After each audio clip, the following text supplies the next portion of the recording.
et que c'est ça la France. Vous avez tellement raison. J'adore le clown Ellipse, assez exceptionnel, la pièce que j'ai devant moi. Elle pourrait être exposée tellement elle est dingue, cette pièce.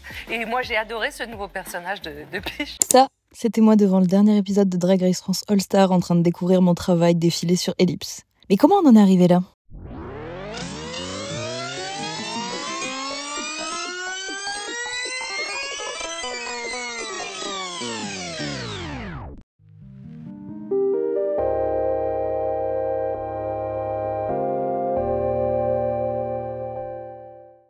On retourne en décembre dernier, quand un beau matin, je me réveille avec un petit message d'Ellipse me demandant si j'étais disponible pour réaliser un de ses projets pour un événement secret. J'avais ma petite idée sur le projet secret en question, mais bon, je choisis de rester professionnelle et demande plus d'informations.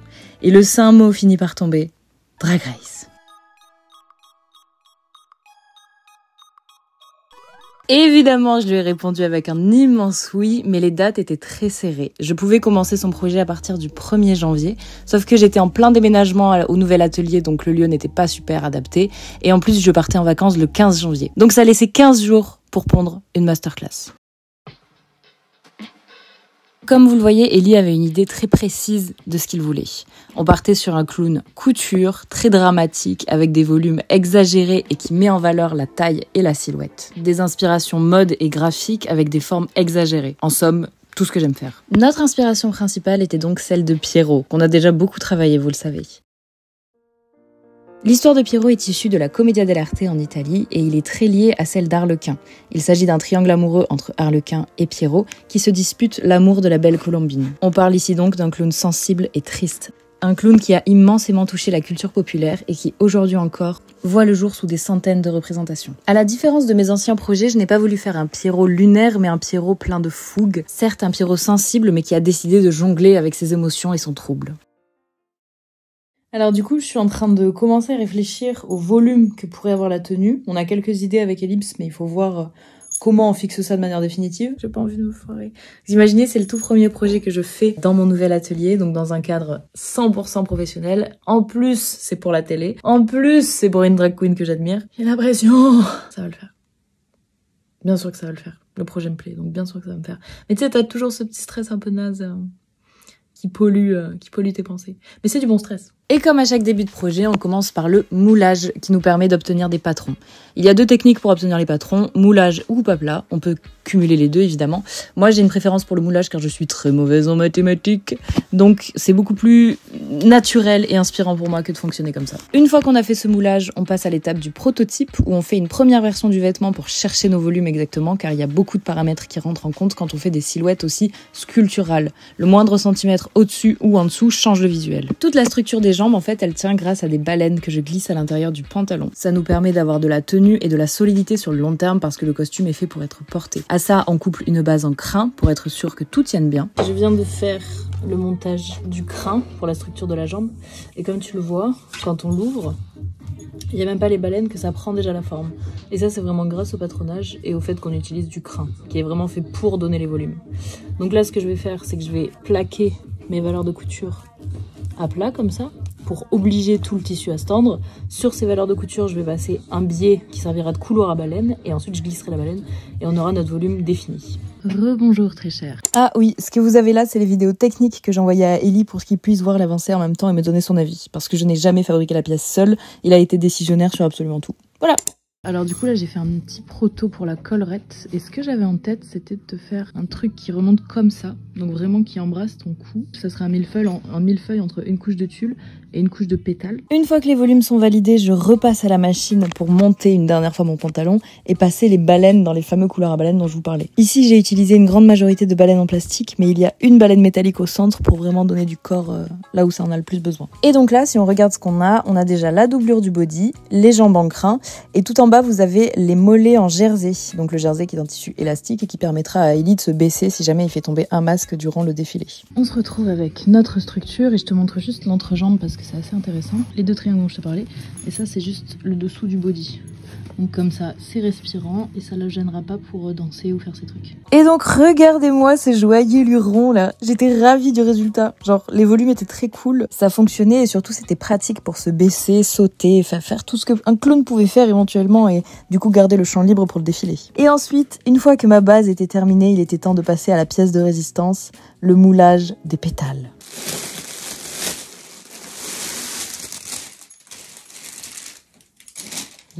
Oh mon Dieu.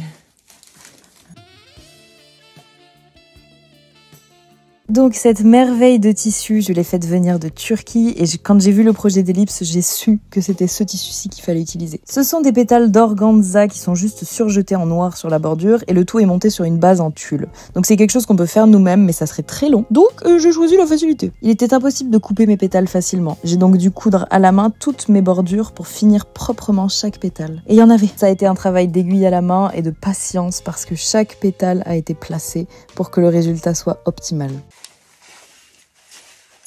Bonjour très cher, voici donc notre pantalon fini à 80%. Ici j'ai remonté les pétales comme j'aimerais les poser sur le body pour enclencher un petit peu plus cette ligne là. Là tu vois c'est vraiment posé brut et là j'ai tiré les pétales pour les remonter un peu. Voilà. À quoi ça ressemble? Le volume en fait il se place au niveau du genou et ça malheureusement c'est parce que la partie la plus large du pétale est au centre. Et je pouvais pas couper au centre parce que sinon le morceau était trop court pour faire une jambe entière. Donc j'ai mis la partie la plus grande en haut, enfin l'extrémité la plus large en haut et l'extrémité la plus courte en bas. Mais malgré ça, du coup, le volume se place sur le genou. Donc ce que j'ai fait ici, c'est que j'ai tiré au maximum. Et tu vois que là, cette jambe-ci, la forme est un petit peu plus remontée. Et évidemment, tu peux te baisser, tu peux faire ta life. On passe ensuite à la manche. Donc, à la différence du pantalon qui lui est en crin, la manche est remplie de tulle rigide et semi-rigide. C'était beaucoup plus léger et beaucoup plus souple pour jongler, car on a besoin de ses bras pour défiler, c'est quand même mieux. Donc, ma base de manche est en tulle avec tout l'intérieur en velours rouge comme celui du body. L'intérieur de la manche n'accueille pas de pétales, car sinon on peut pas avoir les bras le long du corps et on ressemble à Shrek dans le Shrek 3, je crois. Tu vois ce que je veux dire? C'est pas terrible. Ici, on a les manches que j'ai terminées tout à l'heure. Voilà, j'ai fait l'intérieur en velours pour pas surcharger la zone du corps. Et les manches iront se poser sur le corps, qui lui est ici et qui est comme ça. Donc les deux, voilà. Et après, avec tout ça, il y aura une collerette que j'ai pas encore fabriquée et un grand chapeau pointu. Ce que vous voyez là, c'était le tout premier moulage avec Ellie, donc où j'ai pu récupérer ses mesures et faire tous mes patrons sur son corps. On avait même simulé les volumes grâce à notre cage d'araignée. Et 10 jours plus tard, nous voici avec un projet très avancé. Et ces essayages permettent d'appliquer les dernières grosses corrections s'il y a des choses qui plaisent pas à Ellie. Par exemple, là, j'ai dû reprendre le col pour qu'il monte un petit peu plus. Je vous avoue que c'est la partie la plus stressante pour moi parce que le travail est déjà tellement avancé que s'il y a une erreur, ça va être très long de la rattraper. Mais heureusement pour moi, rien de très grave, voilà, j'ai pu avancer tranquillement. Je respecte les créateurs qui ont plusieurs queens en même temps parce que moi j'en ai qu'une. Et ça me pompe déjà toute l'énergie. Ellipse était ravie, j'étais ravie, la silhouette on voit vraiment du lourd. Et ce qui est intéressant, c'est que c'est une silhouette qu'on a encore jamais vue sur Drag Race. Monde, si je dis pas de bêtises. Mais ces espèces de pétales partout à la Iris Van Herpen, ça ne s'est jamais vu sur Drag Race. Donc il y a possibilité que cette silhouette marque vraiment les esprits. Si c'est le cas, bah du coup je suis sûre que ma tenue passe et ça c'est cool. C'était intense. C'était intense, mais il nous reste encore pas mal de choses à faire. On a fait les essayages sur seulement la doublure coupée et je voulais vérifier qu'il y avait rien d'autre à retoucher avant de couper dans le velours pour que ça soit absolument nickel sur le dessus. C'est pas grave si la doublure était un peu à retoucher, ça ne se serait pas vu, mais il fallait que la couche du dessus soit parfaite. On a le body en velours à couper, un léger rembourrage de la manche de droite, les finitions des poignets, les finitions des chevilles, les pompons et la collerette. Donc ça va, c'est des petits éléments. Il y a rien de très gros. Le plus gros, ça va être la collerette, mais c'est rien comparé au mastodonte qui est à côté. Donc j'ai hâte. Et parlons donc du dernier élément de la tenue, la collerette. Donc je vous avoue que je n'ai pas appliqué une technique particulière, j'ai fait un moulage sur mon mannequin, j'ai cherché mes volumes et découpé à l'œil, et ça a fonctionné. J'ai eu l'immense chance de réussir à retrouver l'exact même organza que l'organza qui compose le reste de la tenue, donc j'ai fabriqué moi-même mes pétales pour former ma collerette à la bonne dimension. Ah oui, parce que ce que j'ai oublié de dire, c'est que j'avais pris 3 mètres de tissu et j'ai fini le rouleau en Turquie. Tout était passé sur la tenue, donc j'avais dû fabriquer de nouvelles pétales pour terminer certaines parties du projet. Alors, je veux voir là le body, comment il se place sur moi, parce qu'en fait j'ai fait le choix de poser tous les poids sur la doublure, donc ce qui fait que le velours lui n'est tendu que par mes poings. Compliqué d'attacher tout seul. Et voici le petit troubadour que je suis. Il me manque encore la collerette et la discrète pour cacher le dos. Mais sinon, notre clown est bon. C'est devenu une de mes créas préférées. Hein. Si ce n'est ma créa préférée parce qu'elle est tellement... Ah, elle envoie trop du lourd. Ah, j'aime trop. Ah non, mais dire que je vais plus la revoir après. Au revoir mon enfant, tu dois voler de tes propres ailes. Et aller slay sur tous les podiums. Franchement, je suis assez fière de moi sur ce projet. Genre, au-delà d'être un défi technique, bon, c'en est un évidemment, la pièce est vraiment très technique. Les responsabilités qui vont avec, il y a quelques mois, avec mes problèmes d'angoisse, je crois que ça m'aurait complètement écrasée et que j'aurais même pas tenté le coup. Et là, le fait d'avoir accepté et de voir naître ce si beau bébé sous mes yeux, je suis terriblement fière de moi parce que j'ai su gérer mon temps, j'ai su gérer ma technique et c'est la première fois que j'ai un projet pro de création. Genre, c'est pas une vente d'une pièce prête à porter, là, c'est une vraie créa technique. Et bien écoutez, ça se passe extrêmement bien. Il n'y a pas une merde, quoi. Et à partir de là, je crois que je peux être fière de moi et des efforts que j'ai faits. Et c'est important de le reconnaître, quand ça fonctionne. Bien, alors dans cette boule de rouge, comment ça se passe? Eh bien écoutez, je viens de lier la manche au corps, juste en épinglant pour l'instant. Par exemple ici, on est dans le dos. Là, le milieu dos, il est ici. Moi, j'ai poussé ma couche de velours du dessus et j'ai épinglé à la doublure ma bordure de manche.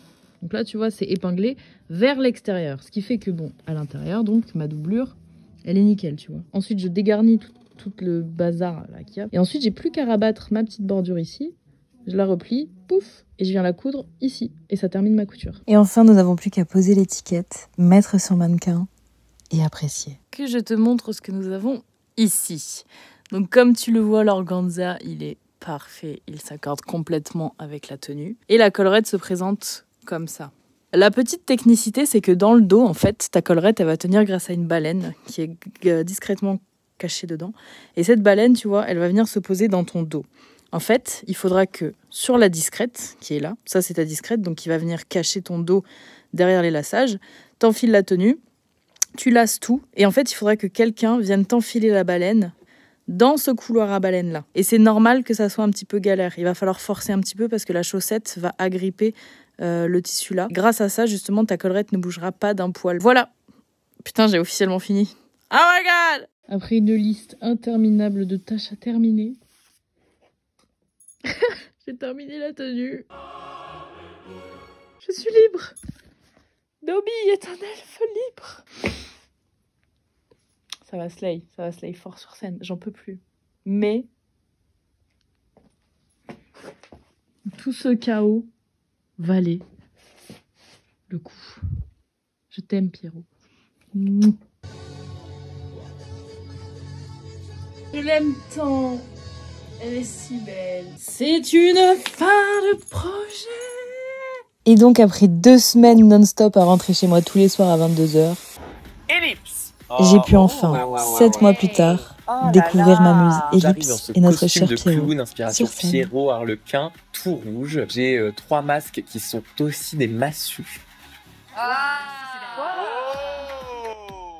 Et je vais venir jongler avec ces 3 émotions. Il faut savoir que j'ai fait 4 ans de cirque dans ma jeunesse. C'est une partie d'Ellipse que j'aime beaucoup, donc je suis fier de le montrer. Voilà, que dire de plus, si ce n'est bienvenue dans cette nouvelle émission qui est Rêve de Muse. Merci Ellie de m'avoir fait confiance sur ce projet, j'ai été tellement heureuse d'ajouter ma petite pierre à l'édifice. J'espère que la vidéo vous a plu, je vous invite à vous abonner et à activer la petite cloche si vous ne voulez manquer aucune des prochaines vidéos, car je peux vous le garantir, ça n'est que le début de notre aventure. Et sur ce, je vous embrasse et je vous dis à très vite sur Azur Atelier.